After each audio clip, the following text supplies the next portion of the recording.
Journal d'un confiné, 15e jour. Le temps s'est refroidi.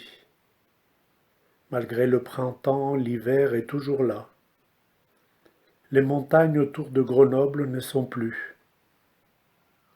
En face de moi, la belle Donne n'est plus, prise par des épais nuages gris très bas, des nuages qui écrasent presque les toits des immeubles. Depuis que je me tiens derrière la fenêtre, je m'étonne de l'importance des variations météorologiques. Elles dictent, à chaque fois, une autre trame dans laquelle j'ai à trouver ma place, une place qui n'est jamais identique. Aujourd'hui, par exemple, avec ce temps bas, uniformément gris, une pesanteur mystérieuse s'installe. Je dis mystérieuse car en même temps que tout semble figé par les épaisseurs grises, il y a du mouvement. Je crois que ce n'est pas bien dit. Je dirais qu'il y a du flottement, comme si toutes les choses, vivantes et non, retrouvaient malgré eux une légèreté, rendant leur forme imprécise, discutable, et pour certaines presque improbable. Aujourd'hui, l'énigme règne, perturbe davantage les certitudes, rend les frontières aléatoires, les limites joueuses, allant frayer chez les voisins sans vergogne. Le peu de visibilité rend l'invisible proche, très proche. Je pourrais presque le toucher. Le temps de ce matin dicte au cœur une manière à peine perceptible de battre, comme s'il ne fallait pas déranger ce fragile équilibre qui tient, qui ne tient qu'à un fil. Un mouvement brusque, une parole bavarde, et tout pourrait s'effondrer.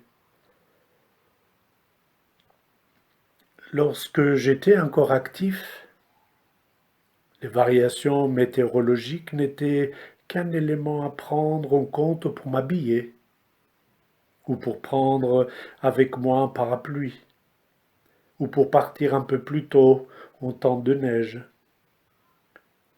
J'avais avec la météo un rapport pratique que ma vie de comptable devait prendre en compte afin qu'il n'y ait pas de perturbation, afin que je puisse être avec mes chiffres sans accroc. C'est une toute autre histoire maintenant. L'état d'esprit, les émotions, les humeurs, le corps, le geste, la manière de m'asseoir, de boire, de manger, de me tenir derrière la fenêtre, la manière de tenir le crayon, tout change. Même les mots ne sont jamais les mêmes.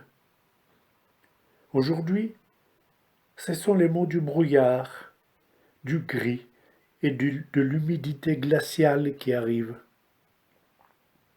Je les vois apparaître au dernier moment. Ils surgissent. Je les vois d'un coup. Et ils sont déjà là, grands, imposants, presque écrits sur le cahier, tombant lourdement sur le crayon. Je me souviens, durant les journées ensoleillées, je voyais les mots venir de loin. Je les voyais se former, choisir patiemment leurs lettres, les arranger convenablement, les ranger avec assurance et douceur. Je les voyais inspecter les accents, l'allure de la graphie, avant ma propre écriture qui les rendrait visibles. Je les voyais enfin se mettre en marche vers moi, lentement, calmement. L'appartement est sombre aujourd'hui. La lumière est en berne, porte un deuil qui la rend anémique. La lumière aujourd'hui n'arrive pas à dire le sourire, la joie.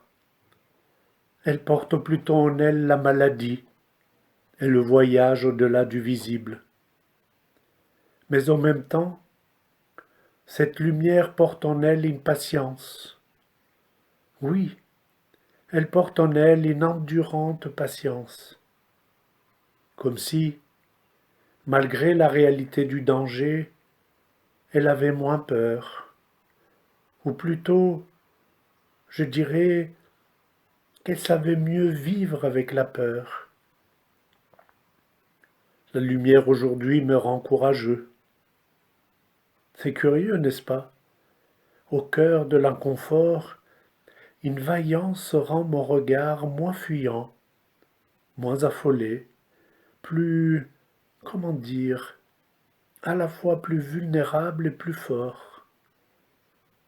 Le regard se tient ce matin dans un abandon qui le fortifie et se laisse traverser par l'ampleur du désastre.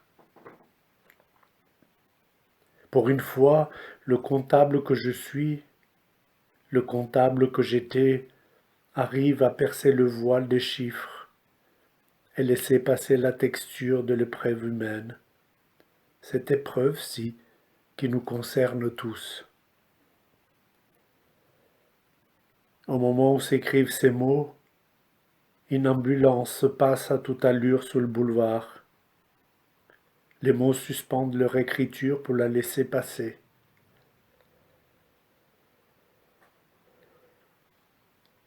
Je n'ai plus besoin des chiffres maintenant, alors que je me tiens derrière la fenêtre pour entrer au contact avec ce qui est proprement humain. Un homme ou une femme malade suffisent à tout me dire. La mort particulière d'une seule personne suffit à me faire toucher le drame que cela représente. C'est à travers cette proximité qui nous rend humains que j'arrive à ressentir ce dont il s'agit. C'est parce que la mort d'une personne particulière me renvoie à ma propre mort que j'arrive à entrer en contact avec celle d'autrui. Le choc de la mort de quelqu'un me bouleverse d'abord grâce à la peur qu'elle génère, peur de ma propre mort. Si je laisse, comme aujourd'hui, comme à cet instant, la peur de ma disparition me submerger sans la combattre ni l'entretenir, simplement la laisser entièrement me parcourir, j'accède de l'autre côté de la vague et je touche avec sincérité, avec humilité, la mort d'autrui.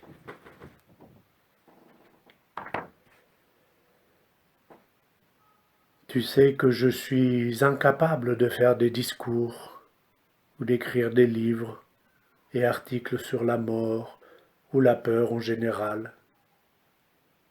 Le mot qui vient aujourd'hui m'aide à dire que la peur n'est ni amicale ni inamicale. J'ai l'impression qu'elle n'a que faire de cette vieille dichotomie. Je peux te le dire à toi, je suis fait de peur. J'ai l'impression que la peur est l'élément premier de ma personne.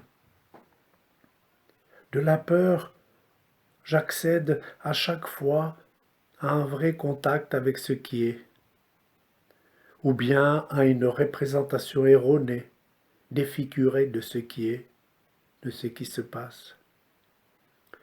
C'est elle qui enclenche la mise en rapport. C'est elle qui met en mouvement, de manière fulgurante, presque invisible, une énergie pour répondre, pour correspondre avec ce qui se manifeste, pour pleinement le laisser apparaître, pour pleinement me laisser être.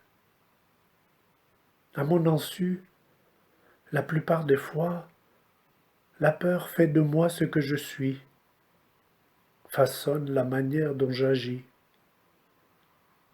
La plupart des fois, je me perds, tu le sais bien. La plupart des fois, la peur me sauve et me condamne, car je ne suis pas capable de laisser la possibilité d'être autrement dans l'ouverture, afin qu'elle ne se transforme pas en calcul, en acte purement défensif, en action de protection et de rupture, de coupure et d'isolement. Ainsi je me condamne, nourrissant la peur qui finit, d'une manière ou d'une autre, par me consumer.